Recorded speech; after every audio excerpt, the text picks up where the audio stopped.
a Deus, né? Mais uma semana que a gente está aí vencendo, mais uma semana que estamos conquistando, mais uma semana que estamos na dependência do Senhor. Quem aqui está na dependência do Senhor? Quem aqui está na dependência do Senhor? Então se alegre, meu irmão, em nome de Jesus.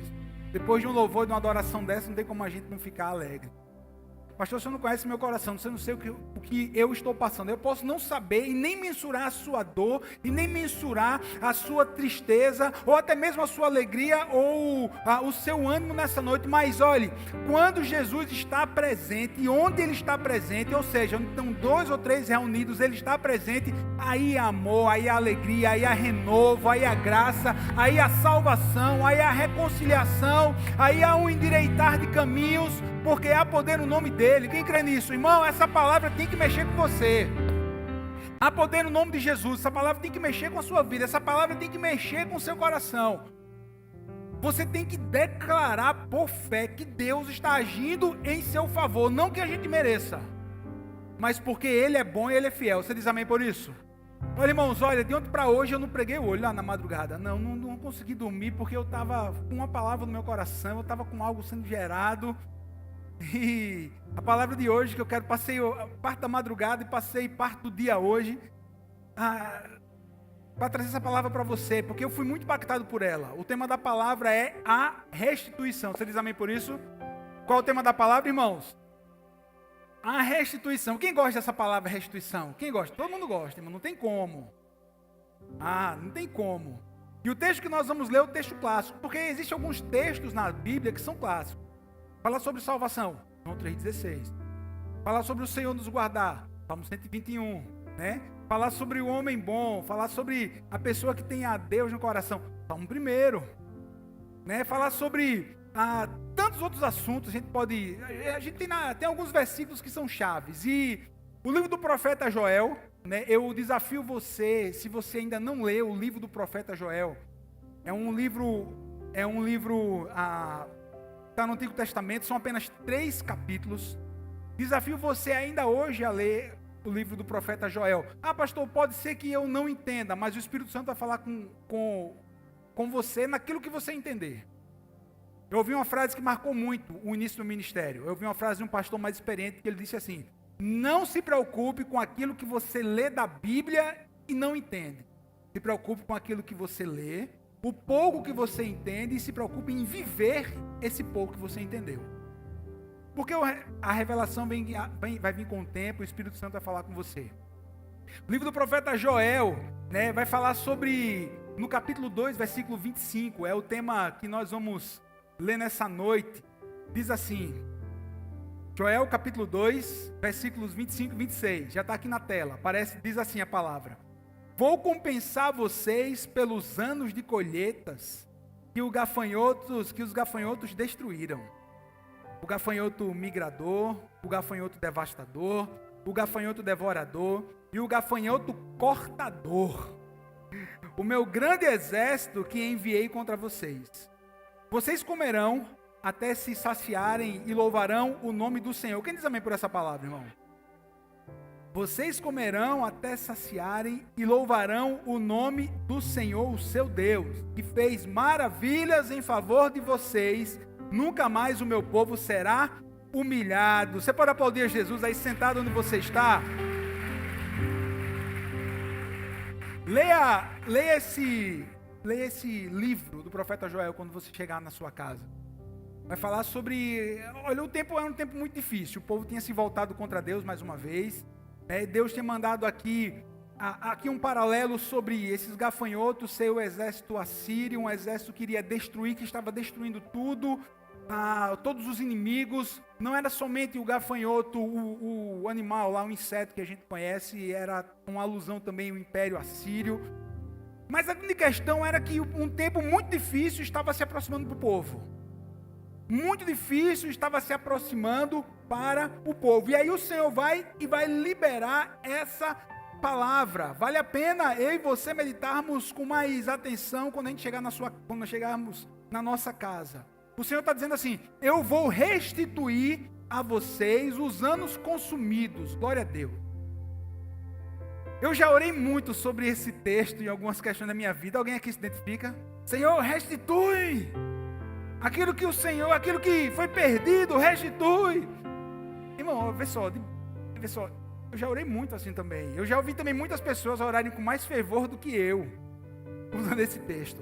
Mas a grande verdade, irmão, vê só. A gente é muito seletivo, às vezes, naquilo que a gente quer que seja restituído. Porque essa palavra aqui de hoje, eu não vou dar ênfase naquilo que você pode ter perdido de material ou de emocional no decorrer da sua caminhada ou perdido no âmbito familiar. Cara, vê só. Eu vou falar aqui sobre a maior restituição que existe. Sabe qual é? A restituição da presença de Deus. Restituição da presença. Muitas vezes nós somos seletivos naquilo que a gente está orando, né, para que seja restituído. Agora, guarde bem isso que eu vou falar agora para você, porque o entendimento dessa mensagem vai depender de você prestar atenção nisso. Escute, por definição, a palavra restituição no dicionário tem alguns significados. Os mais importantes, devolução de algo que realmente pertence a alguém ou pertenceu a alguém, né? Ou algo que realmente foi tirado e foi trazido de volta. Também diz respeito, restituição, a um pagamento de dívida que foi feita, a empréstimos que foram sanados, e esse recurso antes era seu e volta para você. Antes era seu, você perdeu e depois volta para você. Agora tem aqui a principal palavra. A principal que vai nortear a minha e a sua devocional nessa noite, essa palavra. A palavra restitutivusei, se você estiver falando aí na versão corrigida, ou simplesmente vou restituir, é a palavra hebraica shalom, que tem o seguinte significado, por sinônimo, remissão. Qual o significado? Qual o significado? Remissão. Remissão. Sinônimo. Remissão, restauração, reparação, indenização, ressarcimento, né? Perdão, sentimento de misericórdia, de indulgência, compaixão, mas guarde bem, igreja. Restituição é igual a remissão. São sinônimos. Agora guarde isso. Se restituição tem como sinônimo remissão, e se remissão vem do sentido de perdão, como é que eu vou receber o perdão se não houver arrependimento? Como, pastor?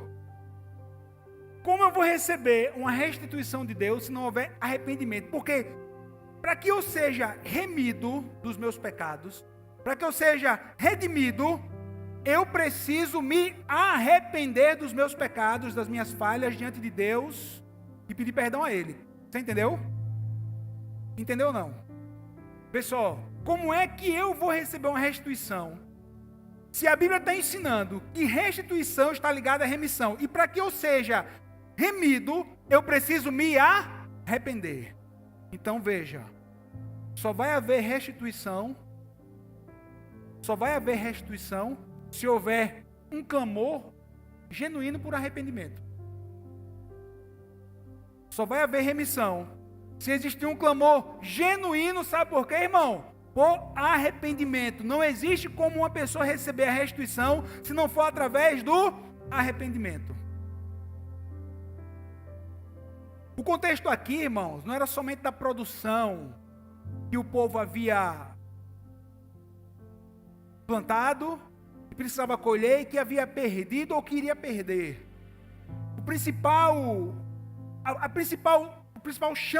O que mais chama a minha e a sua atenção aqui, sabe o que é? É porque um povo havia pecado contra Deus, estava longe de Deus e precisava ser restituído da presença do Abba. E para que essa restituição acontecesse, era preciso que o povo se arrependesse dos seus pecados. Porque só vai haver restituição se houver remissão. Eu só serei redimido se houver arrependimento. Se houver arrependimento. Quem está aqui? Se houver arrependimento. E tudo isso é pela graça de Deus. Tudo isso é pela graça. A gente vive num tempo, né, onde algumas pessoas têm disseminado uma teologia muito que não é bíblica, no qual tudo é pela graça. Não, porque pela graça eu posso viver da forma que eu quiser, porque afinal de contas Deus é gracioso, Ele já me perdoou. E uma vez perdoado, perdoado para sempre. Nossa, é mesmo? Não vamos entrar nessa teologia não, senão isso aqui tá muita conversa. A gente vive num tempo onde tem algumas pessoas que acham que Deus tem a obrigação de restituir alguma coisa que foi perdido e que não tem, algumas vezes, não tem nada a ver com o espiritual, tem a ver só com o natural. O camarada perdeu todo o dinheiro que ele tinha. Foi o diabo que tirou. Não, cara, foi porque você não soube administrar.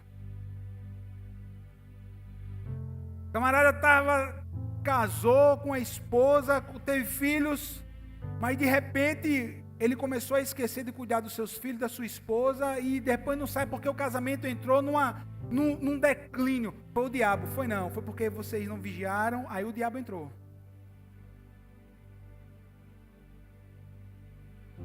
Mas Deus tem a obrigação de me entregar de volta. Não tem.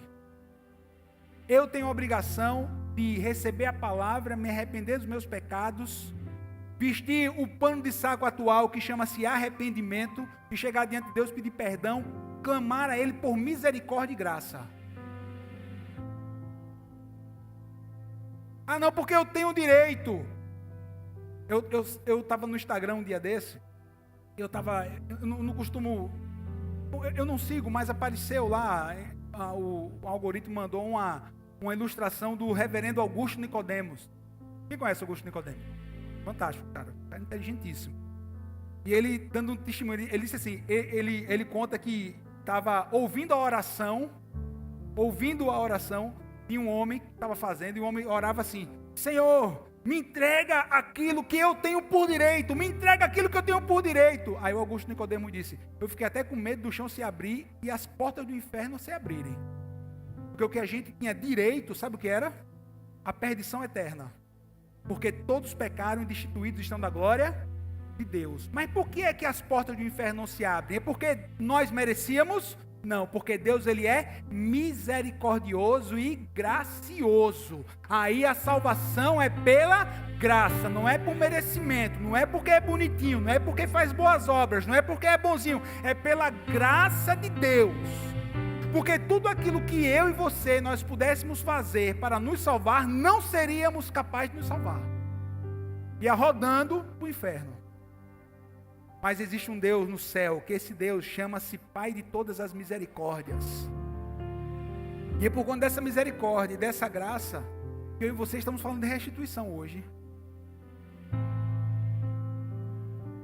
O Senhor quer restituir algo a você, quem diz amém? Algo a você nessa noite. E olha o que eu estou dizendo para você, querido. É preciso arrependimento para que haja uma restituição. Se você quer ir mais profundo no seu relacionamento com Deus, faça uma análise da sua vida. Se há de pedir perdão, que assim o faça. Se há de pedir perdão a Deus, assim o faça. Porque o texto é muito claro. As palavras são muito claras. Restituição está ligado diretamente ao quê? Ao arrependimento. Quem diz amém por isso? Olha o que diz o mesmo livro do profeta Joel, capítulo 2, versículos 12 e 13. Olha a leitura aqui comigo, lê comigo. Agora, porém, declara o Senhor: volte-se para mim de todo o coração, com jejum, lamento e pranto. Rasgue o coração e não as vestes. Volte-se para o Senhor, o seu Deus, pois Ele é misericordioso e compassivo, tardio em irar-se e cheio de amor leal. Arrepende-se e não envia a desgraça. Quem toma posse desse texto aqui, irmão? Ixi, meu irmão, você está aqui, meu irmão? Está forte, né? Acho que eu achava que ia falar da restituição do meu dinheiro, restituição daquilo que o governo levou. Calma, irmão. Vou falar do mais importante. Fala do mais importante. Olha o que... Irmão, cara, vê só, a gente está falando aqui... Irmão, a gente está falando aqui do Antigo Testamento. Olha que vislumbre de graça de Deus no Antigo Testamento. Olha aí. Tardio em irar-se e cheio de amor leal, arrepende-se e não envia o quê? A desgraça. O contexto aqui, meu irmão, mais uma vez, trago para você, era extremamente difícil. O povo estava com o coração duro. O povo precisava voltar totalmente para Deus. O exército assírio estava pronto para devastar Israel. Até que aos 52 do segundo tempo, antes era 48 do segundo tempo, né? Agora 52 do segundo tempo, o Senhor manda uma palavra de misericórdia. E sabe qual foi a palavra de misericórdia do Senhor? Foi essa aqui, ó. Foi essa palavra. Tardio em volte para o Senhor, pois Ele é misericordioso e compassivo, tardio em irar-se, cheio de amor leal, arrepende-se e não envia o quê? A desgraça. O Senhor, já nos últimos minutos, vai dar uma chance para o povo. Deus vai abrir uma porta para a volta. Uma porta para quê? Diga assim, a volta. A restituição. Uma porta para a volta. Esse é o número 1. Telão. Uma porta para a volta. Diga assim, a volta. A volta. Restituição precisa de arrependimento. Para que eu possa o quê? Voltar. Olha, meu irmão, Deus está abrindo aqui uma oportunidade. Da mesma forma que abriu para o povo, para que o povo pudesse se arrepender do seu mau caminho e endireitar o seu caminho.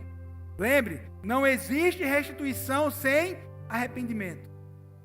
Irmão, é muito bom a gente ouvir um testemunho de uma restituição material.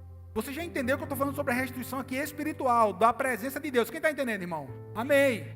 Mas vê só, é muito bom a gente ouvir um testemunho de alguém que, não, pastor, eu perdi, depois eu recuperei, depois o Senhor me ajudou, o Senhor me fez prosperar. Amém. É muito bom a gente ouvir isso, é encorajador. Mas muito melhor, meu irmão, sabe o que é? A gente ouvir um testemunho assim, pastor, como é bom voltar a desfrutar da presença de Deus. Fazia tempo que eu não orava, fazia tempo que eu não parava no meu tempo de oração na minha casa, no meu carro, na minha empresa. Hoje, pastor, voltei a orar, voltei a ler a Bíblia, voltei a ter uma alegria no meu coração, porque a minha vida estava no automático. Eu posso estar falando para pessoas aqui que a vida está no automático. Você vem de manhã, acorda de manhã, leva a menina na escola, vai para o seu trabalho, trabalha, paga a conta, volta para o almoço e a sua vida está nisso. E você parece que não vai sair disso. Fez tudo no dia, mas não parou para o principal, que é ouvir Deus, ter o seu tempo com Deus. É abastecer o tanque. O tanque é espiritual. Coisa boa a gente ouvia, pastor, como é bom. Como é bom voltar a ter esse tempo da presença, pedir perdão a Deus. Irmão, quem está aqui entendendo o que eu estou falando, irmão? A restituição, a maior é essa. É essa. Deus oferece uma volta aos seus caminhos.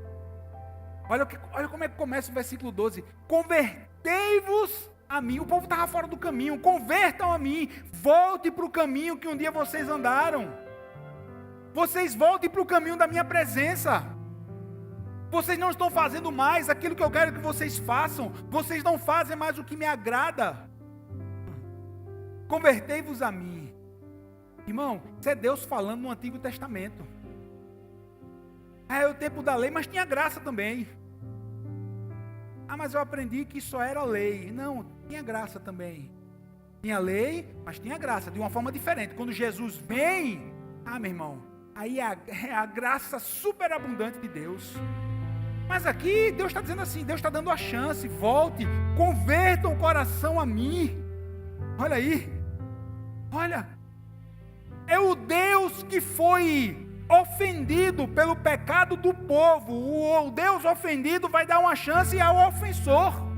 Não existe essa palavra, existe? Aquele que ofendeu, pronto. É ofensor, né? O Deus deu uma chance. Está dando chance no Antigo Testamento. Olha, não vou enviar o exército. Agora, para que isso aconteça, estou mostrando o caminho. Olha que Deus que nós servimos. Ele está dizendo assim, olha, existem dois caminhos. Existe o caminho da maldição. Existe o caminho da desobediência. Se vocês andarem por esse caminho, vocês vão plantar, não vão colher. Vocês vão trabalhar, não vão ter retorno. E ainda por cima, os inimigos vão vir, vão destruir tudo que vocês têm.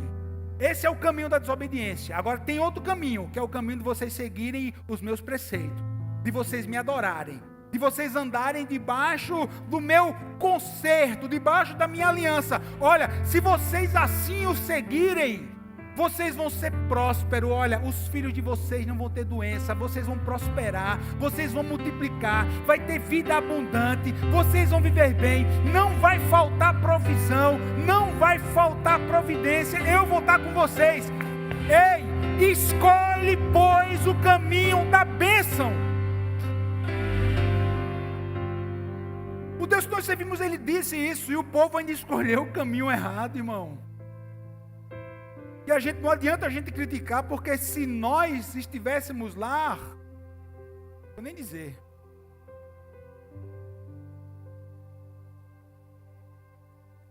Escolhe o caminho da bênção. Tem uma volta para vocês. Estava lendo uma citação de Leslie, autora americana batista, Leslie Ellen, diz o seguinte: a expressão converter evoca relacionamento pactual com Deus. Pois o povo de Deus, como assim Jesus falou na parábola do filho pródigo, precisava voltar. Não bastava apenas ter a consciência que errou, precisava voltar. Nós não podemos apenas ficar na consciência que erramos, nós precisamos voltar a um relacionamento com Deus. A volta e o caminho da volta. Diga assim, o caminho da volta. O caminho da volta. Irmão, não é voltar para a igreja. É muito mais fácil essa expressão, né? A pessoa diz, não, vou voltar para... Não, irmão, não é voltar para a igreja, não é voltar para a liturgia. Não é voltar para a religião, é voltar para Jesus, é voltar para os braços do Pai, é voltar para um relacionamento com Deus, é voltar para a palavra dEle. A igreja ajuda. Irmão, ai de nós, mais uma vez, ai de nós se não tivesse igreja do Senhor. Se com igreja tem tanta gente que não está seguindo a Jesus, imagine sem. A igreja é a noiva do Cordeiro, meu irmão. A igreja é a noiva do Cordeiro Jesus. A igreja é a noiva de Jesus. Deus ama a igreja, Deus abençoa a igreja. Congregar é bíblico. Cuidado com os falsos profetas que ficam dizendo aí que você não precisa de igreja, que você não precisa de pastor, que você não precisa de uma cobertura. Cuidado, analisa a vida deles como é que está. Primeira coisa, analisa a vida deles. Analisa a vida de quem seguiu os conselhos dele. Muitos não estão nem lá. Porque são lobos. Lobos vestidos de ovelhas. É por isso, irmão, congregar é bíblico, vir para a igreja é bíblico, orar é bíblico. Ler a Bíblia. Conhecer a palavra, conheça a palavra para que você não seja enganado. Conheça a palavra, tem 10 anos indo para a igreja. Mas se chegar alguém dizendo assim, olhe, Jesus não é Deus. Aí você, eita, disseram que ele não é Deus mais não. Para, irmão, que fé rasa. Vem para a escola bíblica dominical, vem aprender Bíblia. Ah, não é para dar o dízimo não. Ah, disseram que não é para dar o dízimo não, porque estão dizendo, para, meu irmão, vai estudar a Bíblia, vê que o dízimo é para o antigo, é antes da lei, durante a lei e depois da lei. Jesus vai dizer assim que vocês continuem dando o dízimo do endro, do cominho. Vocês têm que fazer essas coisas sem anular as outras. E acima de tudo são os testemunhos das pessoas. Diante de Deus, quem aqui pode dizer assim, eu tenho um testemunho de um dízimo que eu dei, com uma oferta que eu dei, que o Senhor multiplicou na minha vida? Quem aqui pode dizer? Levanta a mão se você tem um testemunho para dizer assim. Aí, quantas pessoas tem? E um bocado de gente ouvindo, a gente fala aqui há 30 anos. Aí vem um que falou há 10 minutos. O Senhor está dizendo assim, ó, tem um caminho para a volta, tem um caminho para a restituição, tem um caminho para a volta à minha presença, uma volta com profundidade no seu relacionamento com Deus. Quem diz amém por isso? Irmão, a restituição espiritual começa muitas vezes com um choro, com uma lágrima, com um real arrependimento de coração, que pode ser até, pode nem ter choro, sabe? Mas tem que ter decisão. Se tiver uma emoção de uma tristeza, está valendo também da mesma forma. Mas o principal é a sua atitude.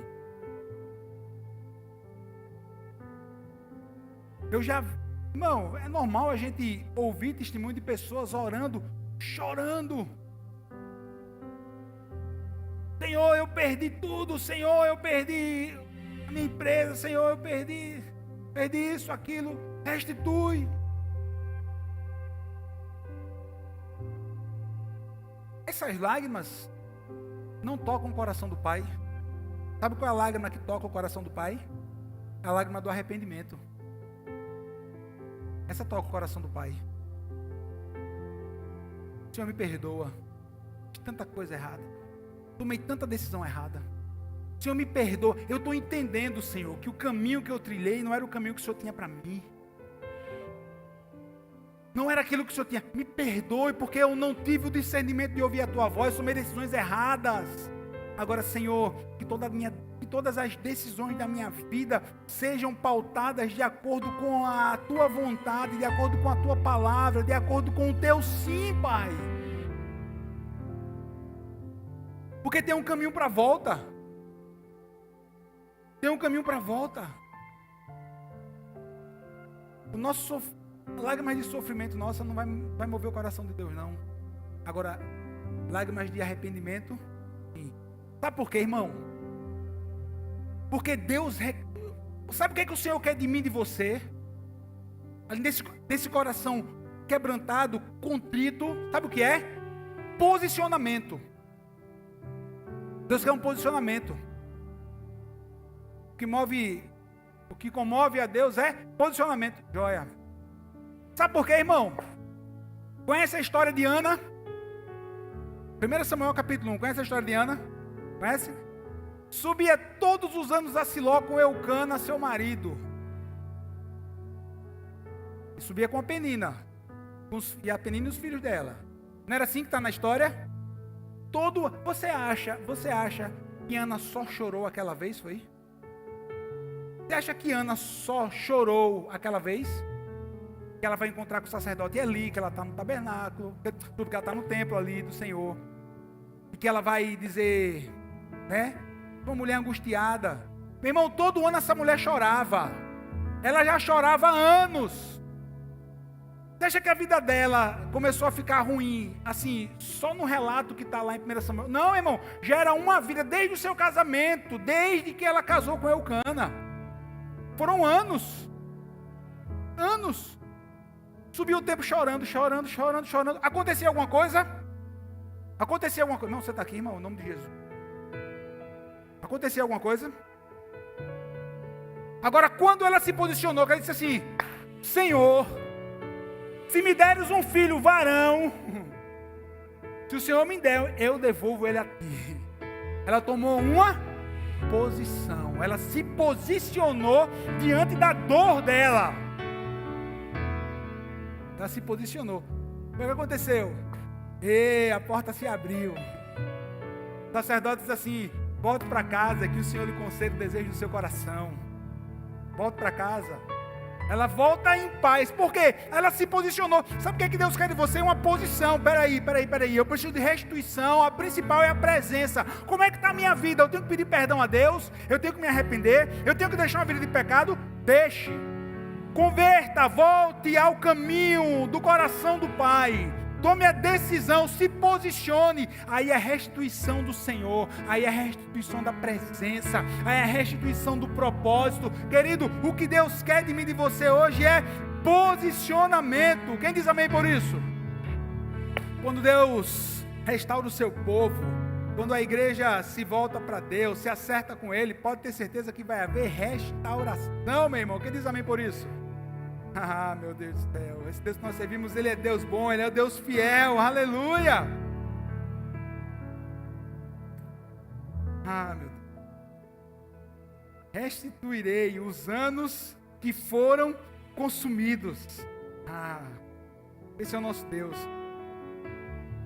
Eu até anotei aqui, hoje é dia de você se voltar para Deus e quebrantar o seu coração. Estou falando para você, querido, hoje. Estou falando para pessoas específicas nessa noite. Assumir a sua posição. Me perdoa, Senhor. A partir de hoje eu vou deixar. A partir de hoje eu deixo. A partir de hoje eu deixo esse grupo de WhatsApp que me faz pecar. A partir de hoje eu deixo de conversar com esse amigo. Fica mandando vídeo que não presta. Fica mandando foto que não presta. A partir de hoje eu não vou mais sentar lá no churrasquinho no final do dia. Quando saio do trabalho com... Sabe por quê? Porque tudo isso está me levando a pecar. A partir de hoje eu me posiciono. A partir de hoje eu me posiciono. A partir de hoje eu vou ter o meu tempo com Deus. A partir de hoje eu quero orar. Vou começar a ter minha vida de oração. Não é a partir de segunda, é a partir de hoje. É posição. A partir de hoje eu já não me encontro mais com fulano, com Beltrano. Sabe por quê? Porque toda vez que eu me encontro é um chamado para o pecado. Não vou mais. A partir de hoje eu vou deixar de frequentar tal lugar. Porque toda vez que eu chego lá é uma tentação tão grande que eu cedo. Quem está entendendo o que eu estou falando? Vou deixar de frequentar. Irmão, não somos nós que vamos dizer para onde você vai e o que você faz. Porque cada um vai dar conta de si mesmo a Deus. Quem entendeu? A gente ensina a palavra. Posso ir? Não sei. Pondere. Será que Jesus ia comigo? Será que Jesus sentava na mesa comigo? Será que Jesus participava dessa conversa? Não, pastor, então não vá. Não, então não vá. Será que ele fazia parte dessa mesa? Porque, só um primeiro, né, irmão? Só um primeiro. Bem-aventurado o homem que não anda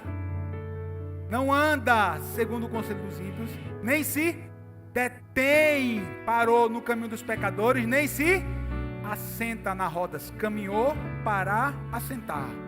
Caminhou, parou, assentou. Meu irmão, já era. Se caminhar, parou. Se caminhar, parar e sentou, meu irmão. E sentou, caminhou com o ímpio, parou com o ímpio, sentou com o ímpio, já era. A probabilidade é altíssima de você pecar contra o Senhor. Quem está entendendo o que eu estou falando? Antes, tem o seu prazer na lei do Senhor. E na sua lei medita de dia e de noite. Pois será como uma árvore plantada junto a ribeiros de águas, no qual dá o seu fruto na estação própria, e tudo quanto fizer, prosperará. Quem pode aplaudir Jesus por esse salmo?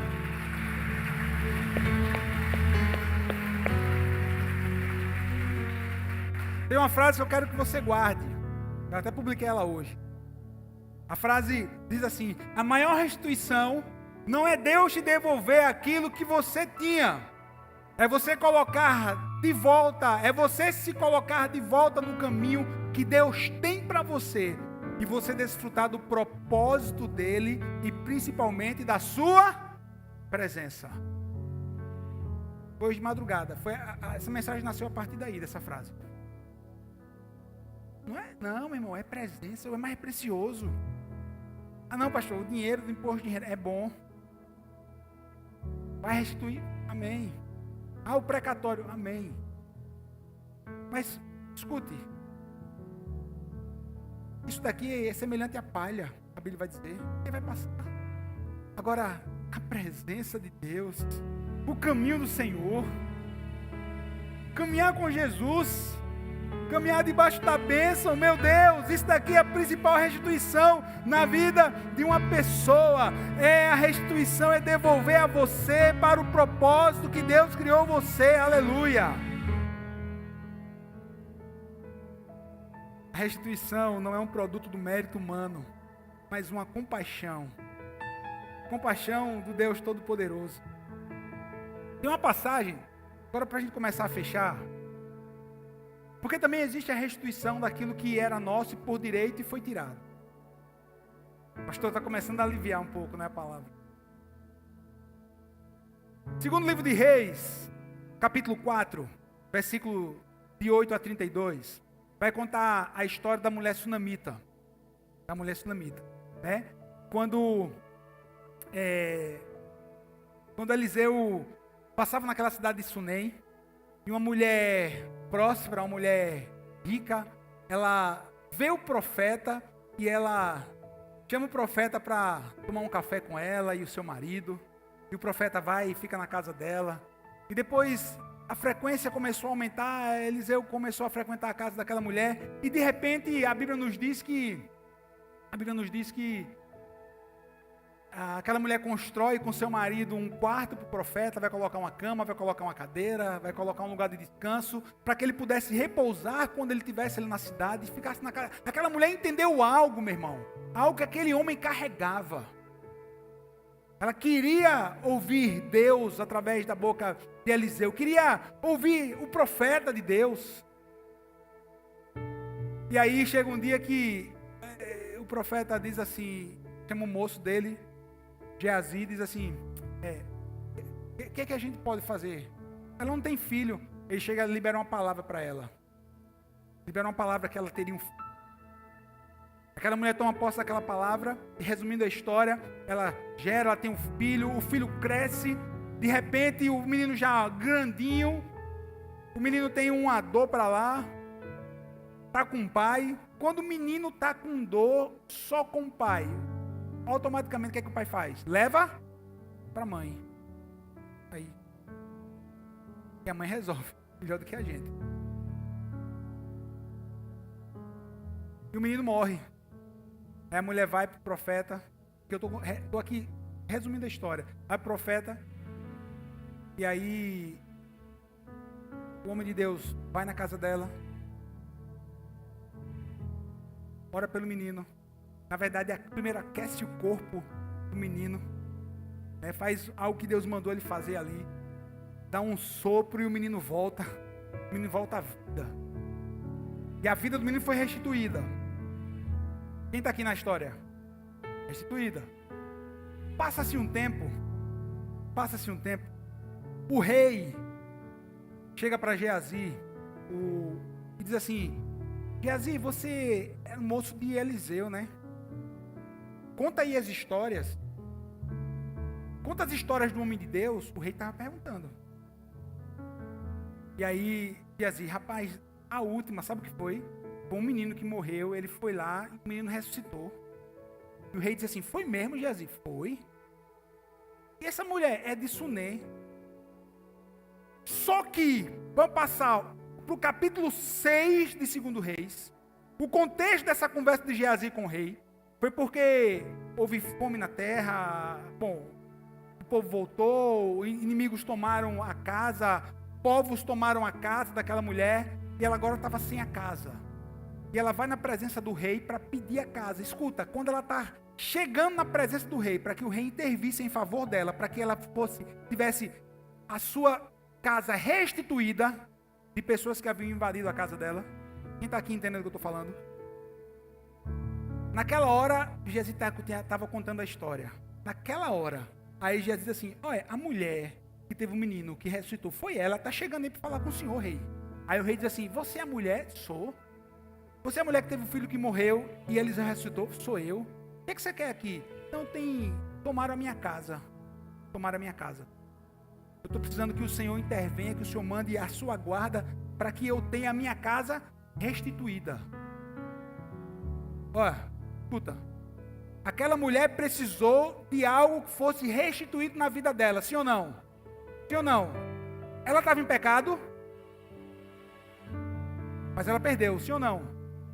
Mas ela estava em fidelidade. Ela estava em fidelidade a Deus. A restituição chegou na vida dela no material porque ela estava em fidelidade a Deus. Seja fiel a Deus. Que aquilo que você tem, que o Senhor restituir, meu irmão, seja fiel a Deus. Quem diz amém por essa palavra? Seja fiel a Deus. Aquela mulher está em pecado não.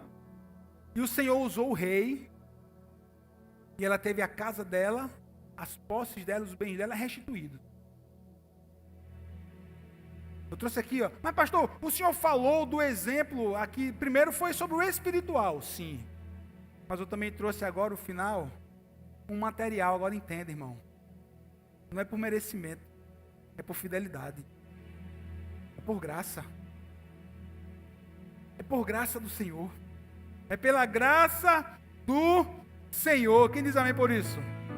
Irmão, lembre disso. Lembre disso. Qual é a restituição que você precisa hoje? Pastor, eu estou precisando das duas. Estou precisando ser restituído de algo que eu perdi no material, no natural. Seja fiel a Deus. Pronto. Você não pode sair daqui sem guardar isso no seu coração. Seja fiel a Deus. Agora, a mais importante é a restituição da presença. Restituição da presença. O mais importante é você voltar o seu coração para Ele. O mais importante é você voltar o seu coração para o Deus que te ama. Hoje você não precisa fazer nenhum sacrifício para voltar para o Senhor. Porque o Cordeiro perfeito de Deus já morreu na cruz por mim e por você. Porque o Cordeiro perfeito de Deus já foi entregue em sacrifício. Para que através do sangue remidor dele, nós pudéssemos ter livre acesso ao Pai. O véu do templo foi rasgado. O véu do templo era o que separava.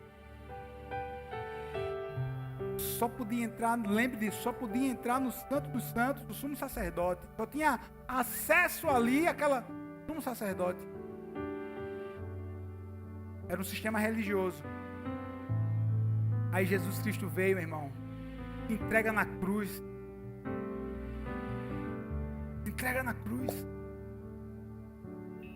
Falando do Pai. Falando do Pai. Olha só.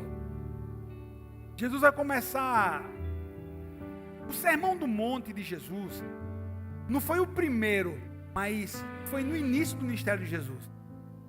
E ali ele vai também ensinar a orar. Sim ou não, irmãos? Sim ou não? Né? Ele vai começar: Pai